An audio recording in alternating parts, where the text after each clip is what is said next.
మాట్లాడబోతున్నారు, ఏ విధంగా జరగబోతున్నది కూడా మనం వేచి చూద్దాం. రెడ్డిక తెలంగాణ ఆత్మను బీఆర్ఎస్ కోల్పోయిందని కవిత విమర్శించారు. మార్పు కోసమే ఇప్పుడు కొట్లాటకు దిగారని స్పష్టం చేశారు. ఆమె తెలంగాణ బిడ్డలకు అమ్మగా పరిణతి చెందాలనుకుంటున్నారని చెప్పారు కవిత. తెలంగాణ వచ్చి 12 ఏళ్లు అయినా మన కళలు మాత్రం నిజం కాలేదన్నారు కవిత. బీఆర్ఎస్, కాంగ్రెస్, బీజేపీపై కవిత విమర్శలు గుప్పించారు. తెలంగాణ వచ్చి 12 ఏళ్ళైనా ఇంకా కూడా మనకు రాలేదు. ఏమేం కళలతో తెలంగాణ తెచ్చుకున్నామో ఆ కళలన్నీ ఇంకా నిజం కాలేదు. మరి తెలంగాణ ఉద్యమ రథం, ఆనాటి ఉద్యమ రథసారథి కేసీఆర్ గారి నేపథ్యంలో తెలంగాణ ఉద్యమ రథం ఎక్కడో దారి తప్పింది. తెలంగాణ ప్రజల ఆర్తిని అది అర్థం చేసుకోలేకపోయింది.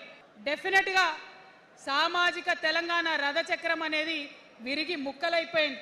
ఆనాటి కేసీఆర్కి తెలంగాణలో చేనేత కార్మికులు చచ్చిపోతుంటే భిక్షాటన చేసిన కేసీఆర్ ఆనాటి కేసీఆర్. ఇయాలటి కేసీఆర్ మారిన మనిషి, మనిషి, మన మనిషి కాదు. ఏమైంది ఇయాలటి కేసీఆర్కి? హైడ్రాల ఇల్లు కూలిపోతుంటే అరుస్తున్నారు, అన్నా ఎక్కడున్నావు రా, వచ్చిండ్రా? రాలే. చేవెళ్ళ దగ్గర బస్ యాక్సిడెంట్ అయితే వచ్చిండ్రా? ఎక్కడ చిన్న కష్టం వచ్చిన ప్రజలకు ఆ సారు రారు. ఎందుకంటే గుంటనెక్కల తోడేళ్ల చేతిలో ఖైదీ అయినటువంటి మనిషి మన మనిషి కాదు. కర్ల రాజేష్ అనేటటువంటి దళిత యువకుడు కస్టడీలో చచ్చిపోతే ఇప్పటి వరకు కూడా దానికి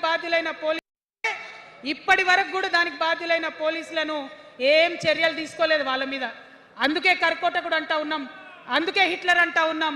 పిడికిలి బిగించి ఇప్పుడున్నటువంటి రాక్షస కాంగ్రెస్ పైన ఖచ్చితంగా కొట్లాడతాం, అందరికన్నా ఎక్కువ కొట్లాడతాం. ఇప్పుడు మనమే ప్రధాన ప్రతిపక్షం అవుతాం, 2 ఏళ్ల తర్వాత మనమే అధికార పక్షం అవుతాం, ఖచ్చితంగా అధికారంలోకి వస్తాం. ఆ బీజేపీ అనే పార్టీకి అసలు తెలంగాణ ఏర్పాటే ఇష్టం లేదు, తెలంగాణ ఏర్పాటు అవడమే ఇష్టం లేదు. అందుకే వాళ్ళ అగ్రనాయకత్వం అంతా కూడా ఏం మాట్లాడతారు? తల్లిని చంపినరు, పిల్లని బతికించారని ఒకలంటారు, ఇంకొకరు ఏమంటారు? నిన్ననే ఒక తలకాయ లేని ఎంపీ, మెడకాయ మీద తలకాయనే లేదు ఆయనకు, ఏమన్నాడు ఆ ఎంపీ?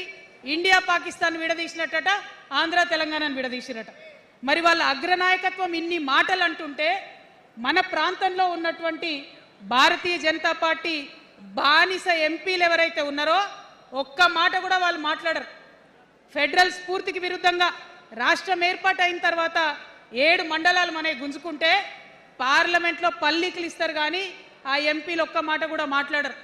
నేను ఇవాళ బీజేపీ ఎంపీలను డిమాండ్ చేస్తున్నా, సవాల్ చేస్తా ఉన్నా, మీరు తెలంగాణ తల్లి బిడ్డలైతే కనీసం భద్రాచలం దగ్గర ఒక 5 గ్రామాలు ఉన్నాయా, ఆంధ్రాలకు పోయినాయి, అవి పోతే మన రాముడి గుడి మునిగిపోతుంది. పోలవరం నిండితే భద్రాచలం మొత్తం కూడా నీళ్ళు వచ్చేటటువంటి పరిస్థితి ఉన్నది.